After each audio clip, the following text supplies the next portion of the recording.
Hi there, I'm Tony from vocalpower.co.uk.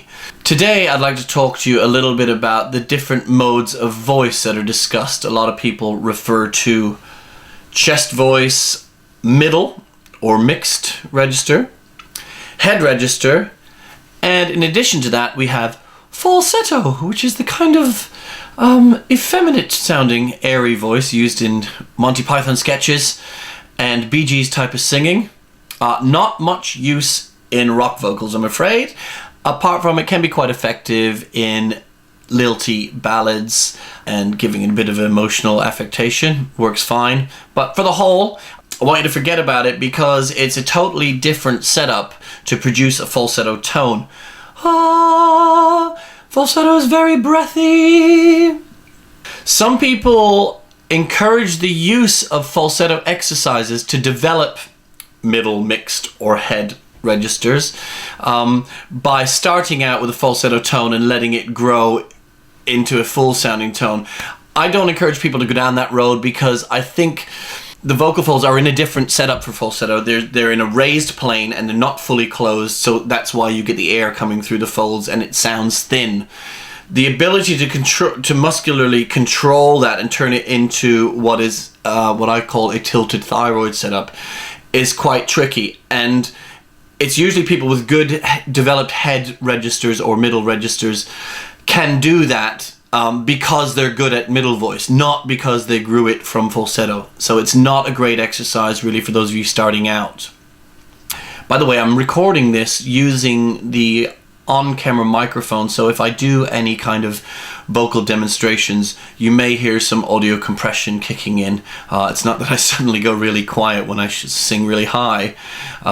It's just the camera doing that. I will, for future videos, set up my studio mic here so that everything sounds a bit more balanced, but I just wanted to create this kind of quickly, hence the sort of unkempt look and the sitting around the house old Journey concert shirt. So, rather than think in the three different modes, let's say, from chest, middle or mixed, and head, I like to get students to think of one unified register from the bottom all the way up to the top. How do we make the transition as we come through the breaks?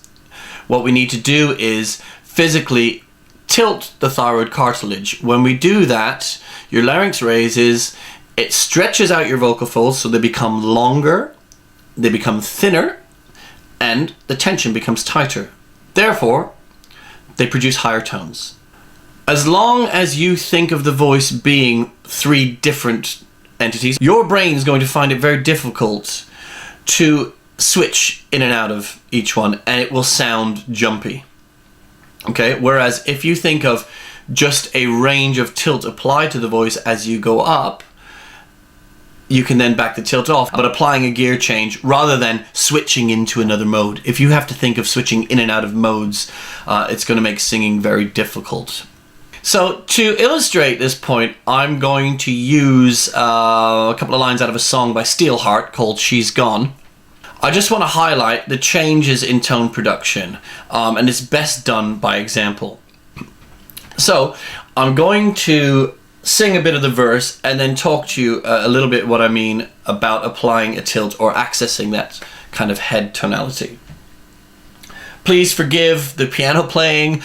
I'm not a pianist by any stretch of the imagination, but I'll clunk a few chords just so I can wail along too. She's gone out of my life. I was wrong. I'm to blame. I was so untrue. Okay, right there on that line, I was so untrue, is a perfect example. The word so, I'm singing in what most people would call a mixed or a head register. I'm to blame, I was so. As you can probably, well, hopefully tell, it's very low energy, low effort level required here. The airflow is minimal and it's not strenuous at all. If I try to carry on and sing those notes, which incidentally I think are a G and an F, so it's going to be right there on the break for a lot of tenors out there.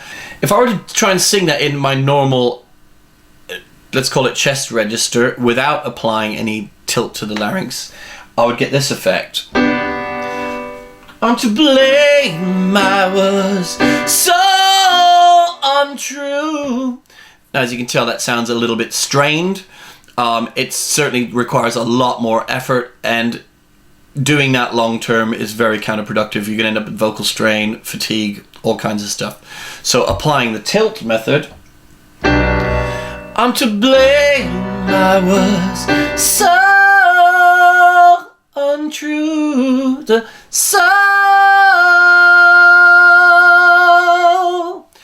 Now, if I think of that as middle voice and the other bit as chest voice, I'm going to have this jumping problem. I'm going to have to go, I'm to blame, I was so untrue. Yeah, so my brain's going to get confused by telling my voice to switch modes.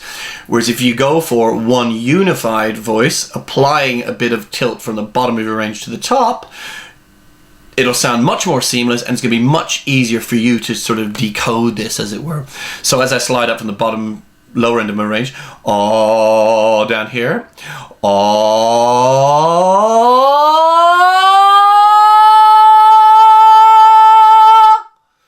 just applying a tilt. I'm not thinking going from one voice to another. So I hope that's kind of helped to clarify it. By all means, if it's easier for you to think in terms of chest, middle, head, continue to do so, but just realize that the way the tone is made is literally stretching the vocal folds. Okay, thanks for watching today. Hope you gained something from this. I hope it's been of use to you. If you've liked what you've seen, please leave a comment down below. Hit the subscribe button.